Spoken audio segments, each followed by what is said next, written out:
नमस्कार, मैं सुवर्णा। न्याय टीवी में आप सभी दर्शकों का स्वागत है। कोर्ट राउंडअप की खबरें अब विस्तार से।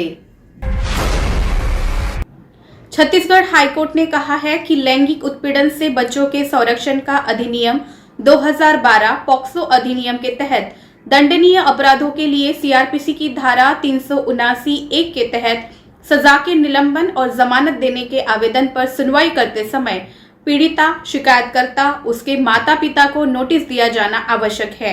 जस्टिस संजय के अग्रवाल और जस्टिस अरविंद सिंह की खंडपीठ ने जोर देकर कहा, नोटिस देते समय समन और निजता की सुरक्षा और उन मूल्यों को सुनिश्चित करने के तौर तरीकों से संबंधित सिद्धांत जैसा कि निपुण सक्सेना और अन्य बनाम भारत संघ और अन्य के मामले में सुप्रीम कोर्ट के आदेश का ईमानदारी से पालन किया जाए।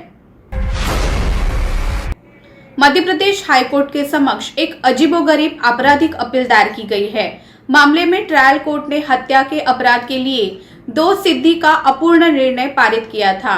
जस्टिस जीएस आलूवालिया और जस्टिस दीपक कुमार अग्रवाल की खंडपीठ ने कहा कि जबकि अपीलकर्ता पर 2 हत्याओं का मुकदमा चल रहा था, उसे केवल एक ही मामले में दंडित किया गया और दूसरी हत्या के मामले में बरी होने या 2 सिद्धि का कोई उल्लेख नहीं था। इसी प्रकार निचली अदालत ने भी हत्या के प्रयास के एक आरोप को अनिर्णित छोड़ दिया।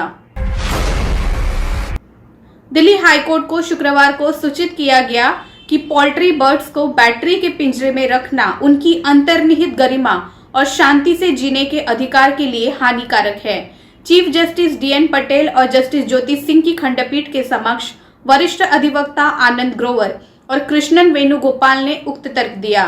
खंडपीठ पशु क्रूरता पर हमला करने वाली याचिकाओं के एक बैच की सुनवाई कर रही थी। याचिकाकर्ताओं Federation of Indian Animal Protection Organisation और People for Animals Hyderabad and Secunderabad के अनुसार इन बैटरी केज को एक के ऊपर एक ढेर किया जाता है, जो अत्यधिक क्रूरता है।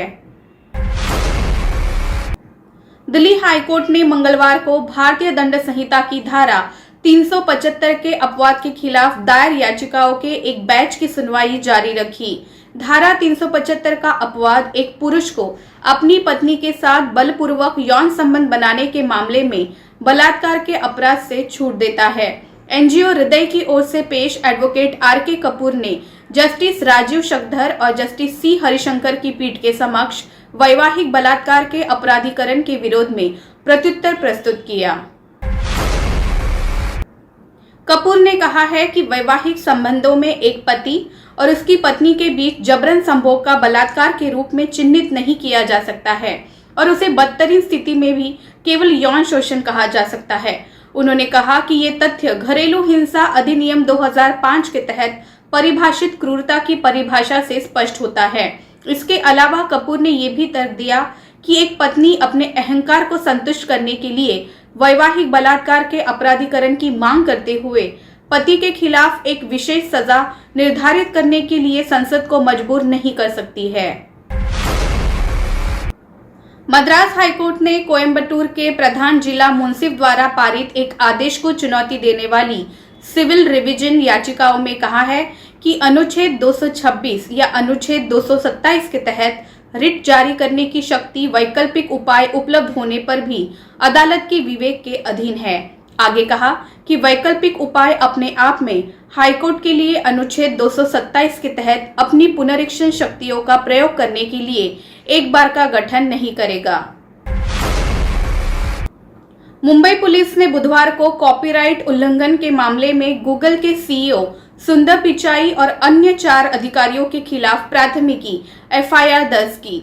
इस मामले में यूट्यूब के मैनेजिंग डायरेक्टर गौतम आनंद भी आरोपी है।